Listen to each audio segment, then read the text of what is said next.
మహాగణపతిం మనసా స్మరామి మహాగణపతిం మనసా స్మరామి. TR creations family అందరికీ నా హృదయపూర్వక ధన్యవాదాలు. మార్చి మొదటి వారానికి సంబంధించి ద్వాదశ రాశుల వారికి రాశి ఫలాలు ఏ విధంగా ఉండబోతున్నాయండి అనేది చూద్దాం. ఈ మార్చి 1వ తారీఖు నుంచి 7వ తారీఖు వరకు కూడా చూస్తే మేజర్ ట్రాన్సిట్ చేంజ్ విషయానికి వస్తే కనుక శుక్రుడు సోమవారం మార్చి 2వ తారీఖున ఉచ్చ స్థితిలోకి మేన రాశిలోకి మిత్రుడైన శనితో యుతి చెందబోతున్నారు. మిథున రాశిలో గురువు గారు వక్ర సంచారంలోనే ఉన్నారు. కేతువు సింహరాశిలో ఉన్నారు. రాహు కుంభరాశిలో, రవి కుంభరాశిలో, కుజుడు కుంభరాశిలో, బుధుడు కుంభరాశిలో గోచారంలో ఉన్నారు. అదేవిధంగా చంద్రుని యొక్క గమనం మనం చూస్తే కనుక కర్కాటకం, సింహం, కన్య, తుల రాశుల మీదుగా చంద్రుని యొక్క సంచారం ఉంది. ఈ విధమైన చంద్రుని యొక్క సంచారం అండ్ నవగ్రహాల యొక్క గోచారం ఆధారంగా ఈ యొక్క వారం ద్వాదశ రాశుల వారికి ఏ విధంగా ఉండబోతుంది ఏంటనేది మనం ఇప్పుడు చూద్దాం. ధనురాశి వారికి సంబంధించి చూద్దాం. ధనురాశి వారికి సంబంధించి చూస్తే కనుక ఈ రాశికి యోగిస్తున్న గ్రహాలు ఈ వారం తృతీయంలో రవి, తృతీయంలో కుజుడు, తృతీయంలో రాహువు, చతుర్థంలో శుక్రుడు, సప్తమంలో గురుడు. 7 గ్రహాల యొక్క అనుకూలత చక్కగా ధనురాశి వాళ్ళకి యోగిస్తూ ఉంది. అదేవిధంగా 8, 9, 10, 11 స్థానాల మీదుగా చంద్రుని యొక్క సంచారం కూడా ఉంది ఈ వారం. బుధ, గురు, శుక్ర, శని 4 రోజులు కూడా ధనురాశి వారికి అనుకూలంగా ఉంది. ఈ వారం మనం చూస్తే కనుక ధనురాశి వారికి మేజర్గా చెప్పుకోవాల్సిన అర్ధాష్టమ శని నడుస్తూ ఉంది. ఈ అర్ధాష్టమ శని నడుస్తున్న వేళ ఈ వారం నుంచి ఎంటర్ అవుతున్న శుక్రుడి యొక్క చతుర్థ స్థాన సంచారం వాళ్ళకి చాలా రిలాక్స్డ్గా అనిపించే ఆస్కారం ఉంది. శుక్రుడు ఎప్పుడైతే ఈ రాశి వాళ్ళకి చక్కగా చతుర్థ స్థానంలో ట్రాన్సిట్లో ఉంటారో, పైగా ఫ్రెండ్లీ ప్లానెట్స్ అని యాక్చువల్గా జనరల్గా అయితే, బట్ మేన రాశి అనేది ఇద్దరికి శత్రుక్షేత్రమే. కానీ బట్ అర్ధాష్టమ శనిలో మీ మానసిక ప్రశాంతతకి సంబంధించి కుటుంబ పరంగానో గృహపరమైన విషయాల్లోనో your feeling a some bit of inner peace, lack of inner peace, మానసిక ప్రశాంతతని కోల్పోతున్న ఫీలింగ్, ఇంట్లో కుటుంబ సభ్యుల ఆరోగ్యం రీత్యానో ఇతరత్ర పరిస్థితులు రీత్యానో ఉద్యోగంలో వచ్చే ఒత్తిడి రీత్యానో ఏవైనా సరే ఫైనాన్షియల్ మ్యాటర్స్ రీత్యానో, అంటే ఇలాంటి సమయంలో శుక్రుడి యొక్క ట్రాన్సిట్ అర్ధాష్టమంలోకి రావడం just it felt very pleasant.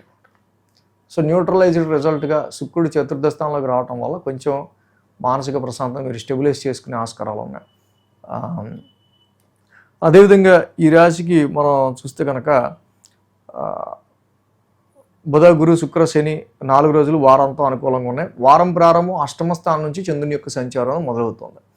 అష్టమ స్థానంలో చంద్రుని యొక్క సంచారం మొదలవటం జనరల్గా సో కంపారిటివ్ జనరల్గా మీరు ఆలోచించుకుని కొంచెం వెనక్కి తిరిగి చూస్తే పోయిన మంత్ కంటే కుటుంబ విషయాల్లో ఏంటి, ఫైనాన్షియల్ పరమైన విషయాల్లో ఏంటి, మనకి చాలా యాంగ్జైటీ కలిగించిన విషయాలు అంటే కొంచెం సంవాట్ బెటర్గా ఉంది, కుటుంబంలో మనకు ఎదురైన కొన్ని పరిస్థితులు రీత్యా అనే ఒక ఫీలింగ్ మాత్రం కంపల్సరీ రాసే వాళ్ళకు ఉండే ఆస్కారాలు ఉన్నాయి. అండ్ గ్రహకూటం అంతా వీళ్ళకి ద్వితీయ స్థానంలో ఉంటాం. సో ఈ వారం నుంచి చక్కగా ఇక్కడ కుజుడు కూడా పోయిన వారం నుంచి తృతీయంలోకి రావటం వల్ల you feel more will powered. Sun is the fire and burn planet తృతీయ స్థానంలో ఉండటం వల్ల చాలా వెరీ లెస్ ఎఫర్ట్స్తోనే, అతి తక్కువ కష్టంతోనే మీరు పొందాల్సిన అచీవ్మెంట్ని మీరు పొందగలిగేంత శక్తిని రవి మీకు ఇక్కడ ఇస్తాడు. అంటే రాహు కూడా తృతీయ స్థానంలో జనరల్గా అనుకూలిస్తారు. కుజుడు కూడా పోయిన వారం నుంచి ఎంటర్ అవడం వల్ల పరాక్రమ స్థానం, యాక్చువల్గా మార్స్ ఇస్ ద ఫైటర్, పరాక్రమ స్థానంలోకి కుజుడు లాంటి ఒక ఫైటర్ రావటం వల్ల సో మీరు ఇంకా ఛాలెంజ్ అన్న విషయాన్ని ఇంకా బాగా తీసుకుంటారు. మీ ప్రొఫెషన్ పరంగా అది అర్థం కాని సబ్జెక్ట్ అయినా, రాని సబ్జెక్ట్ అయినా, తెలియని సబ్జెక్ట్ అయినా, చెయ్యలేని పని అయినా, ఇప్పటివరకు చేయని పని అయినా సరే first definitely I will focus and I will give good output అన్న మంచి ధైర్యంతో మీరు ముందుకెళ్ళే ఆస్కారాలు ఇక్కడ ఉంటాయి. ఎందుకంటే గత నెల కంటే కొంచెం బెటర్మెంట్గానే ఈ నెల రవి కుజుల యొక్క సంచారంతో పాటు రాహు కూడా, అంటే కొన్ని విషయాలు నేర్చుకోవటం, మీరు నేర్చుకున్న విషయాలను కొంతమందికి చెప్పటం, అలాగే చాలా రైటింగ్స్ ఉండటం,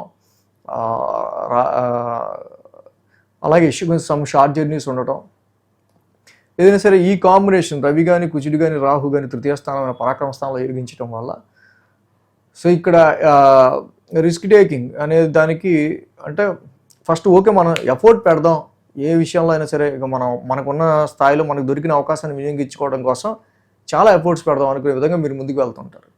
సో అంటే ఇక్కడ ఆఫ్టర్ 3 months టైం తర్వాత హెల్త్ అండ్ వెల్త్ రెండు కూడా కొంచెం స్టెబిలైజ్ అయ్యే ఆస్కారాలు ఉన్నాయి. ఇక సోమ మంగళవారాలు చూస్తే భాగ్యస్థానంలో చంద్రుని యొక్క సంచారం, ఆల్రెడీ అక్కడ కేతు ఉన్నారు. సో చాలా వరకు కూడా గత నెలతో మనం పోల్చుకుంటే ఇక్కడ కొంతవరకు మనం సెల్ఫ్ ఎఫర్ట్ పెట్టి, అంటే ఇక్కడ ఏంటంటే ఈ ప్రజెంట్ ఉన్న పరిస్థితుల్లో మీ పెట్టే ఎఫర్ట్కి తగ్గ గ్రోత్, ఎంతైతే ఎఫర్ట్ పెడతారో దానికి సంబంధించి మీకు అంత గ్రోత్ ఉండే ఆస్కారాలు ఉంటాయి. సో దాని గురించి మీరు ఎక్కువ కష్టపడడానికి ట్రై చేస్తారు. బట్ భాగ్యస్థానంలో ఈ కేతు యొక్క సంచారం కొంచెం సమ్టైమ్స్ మిస్ఫార్చ్యూన్, అన్లక్కీ అనిపిస్తూ ఉంటుంది. బట్ ఇప్పుడు ఈ యొక్క ట్రాన్సిట్లో రవి, కుజ, రాహుల్ తృతీయ స్థానంలో ఉండడం వల్ల డెఫినెట్గా పుట్టింగ్ యువర్ ఎఫర్ట్స్, చక్కగా మంచి ఎఫర్ట్స్ పెట్టండి, దానికి తగ్గ గ్రోత్ని మీరు పొందే ఆస్కారాలు ఉంటాయి కూడా. ఇక బుధ, గురు, శుక్రవారంలో దశమ స్థానంలో చంద్రుని యొక్క సంచారం, జనరల్గా 10th చంద్రుడు యోగిస్తారు. బట్ ఆ రాశిధిపతి బుధుడు రెట్రగ్రేషన్లో 3rd హౌస్లో ఉంటారు.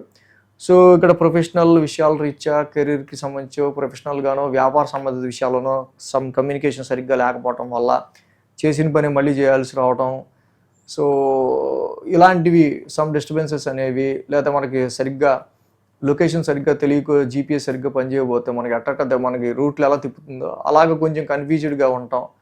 ఇలాంటివి మనకు కొంచెం కనిపిస్తున్నాయి. బుధ, గురు, శుక్రవారాల్లో వీటి విషయాల్లో కొంచెం జాగ్రత్త తీసుకోండి. వారాంతానికి చూస్తే లాభస్థానంలో చంద్రుని యొక్క సంచారం, ఏదైతే మనం ఇందా చెప్పుకున్నాం, లాభస్థానంలో చంద్రుడు ఉంటాం, చంద్రుడు యోగిస్తారు. ఆ రాశిధిపతి శుక్రుడు కూడా చక్కగా 4th స్థానంలో ఉచ్చస్థితిలో ఉన్నారు, శుక్రుడు కూడా యోగిస్తారు. కాబట్టి వారాంతానికి you feel some bit relaxed, చాలా బిట్ రిలాక్స్డ్గా మీరు ఫీల్ అయ్యే ఆస్కారాలే వారాంతానికి కనిపిస్తున్నాయి. మార్చ్ అంటేనే మరి ఎగ్జామ్స్, పిల్లలకి ఎడ్యుకేషన్కి సంబంధించిన విషయాల్లో. 7th గురుడుగా ఉన్నాడు. ఇప్పుడు నడుస్తున్న పరిస్థితుల రీత్యా ఈ వారానికి సంబంధించి రవి, కుజ, రాహుల యొక్క యుతి బాగుంది. చక్కగా దశమ మంచి ఎఫర్ట్స్ పెట్టి విద్యార్థులు ముందుకెళ్ళే ఆస్కారాలు కనిపిస్తున్నాయి. శుక్రుడు వల్ల ప్రెజెంట్నెస్ కూడా ఉంటుంది. చాలా వరకు నెగిటివ్లన్నీ కూడా న్యూట్రల్ అయ్యే ఆస్కారాలు ఈ వారం కనిపిస్తున్నాయి. విద్యార్థులు ఇంకా కొంచెం మోర్ ఫోకస్ పెడితే ఇంకా బాగా మీరు పెర్ఫామ్ చేసే ఆస్కారాలు ఉంటాయి. అర్ధాష్టమ శనికి మాత్రం నీలాంజన సమాభాసం చదువుకోండి. ప్రతి శనివారం శనికి తైలాభిషేకం చేసుకోండి. చక్కగా తైలాభిషేకం చేసుకుంటాం ముందుకెళ్ళడం చాలా మంచిది. భాగ్యంలో ఉన్న కేతువుకి కేజింప ఉలవలు రంగురంగుల వస్త్రాన్ని దానం ఇవ్వండి. సుబ్రహ్మణ్య స్వామి ఆరాధన ఎక్కువ చేయండి, చాలా మంచిది. విష్ణు సహస్రనామ పారాయణం కూడా చేయటం వల్ల ఇంకా మంచి రిజల్ట్స్ వ్యాపార పరంగా, వృత్తిపరంగా మీకు ఉంటాయి.